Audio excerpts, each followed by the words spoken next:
अरे क्या बोला রাব্বি রে ভাই এদিকে একটু ঘুরেন তো ভাই এদিকে একটু ঘুরেন মিতু আক্তারের ধর্ষণ এবং ধর্ষণ পরবর্তী হত্যাজনিত একটি মামলা গত 30 তারিখে ঘটনা। মামলার আসামি করা হয় মিতু আক্তারের যে শ্বশুর আছেন উনি মিস্টার রাজা মিয়া। সে তার গৃহবধূকে আমাদের কাছে যে তথ্য এসেছে প্রায় উত্ত্যক্ত করত এবং এই উত্ত্যক্ত করার একটা ভিডিও আমাদের কাছে আছে, পরবর্তীতে আমরা পেয়েছি। তো এর উত্ত্যক্ত রেশ ধরে সেদিন 30 তারিখে এই মানে হৃদয় বিদারক ঘটনাটি ঘটে। আমাদের কাছে তথ্য আসে যে তারা তাদেরকে আসলে ওই ধর্ষণ করে এবং পরবর্তীতে হত্যার ঘটনাটুকু সংঘটিত হয় এবং এটাকে আবার তারা লুকাবার চেষ্টা করে।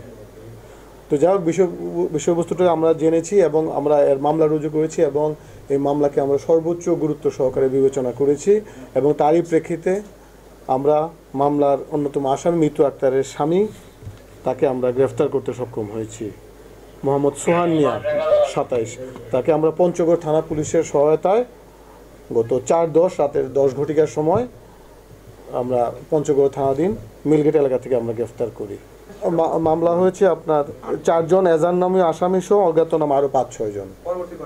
পরবর্তী করণীয় হচ্ছে আমরা আমাদের আসামি গ্রেফতারের জন্য আমাদের প্রচেষ্টা অব্যাহত আছে এবং এই ঘটনায় আমরা মূল অ্যাকিউজড রাজামিকে ধরার জন্য আমাদের প্রচেষ্টা একদম পরিপূর্ণ আছে। এটা মানে তদন্তের বিভিন্ন বিষয়ের কারণে আমরা এই সম্পূর্ণ বিষয়টুকু এখন বলছি না, বাট আমরা এই আসামিকে গ্রেফতার করা সহ সমস্ত আসামিকে গ্রেফতার করার জন্য জোর প্রচেষ্টা অব্যাহত আছে এবং অবশ্যই রিমান্ডে নেওয়া হবে এবং তার কাছ থেকে তথ্য আহরণ করা হবে।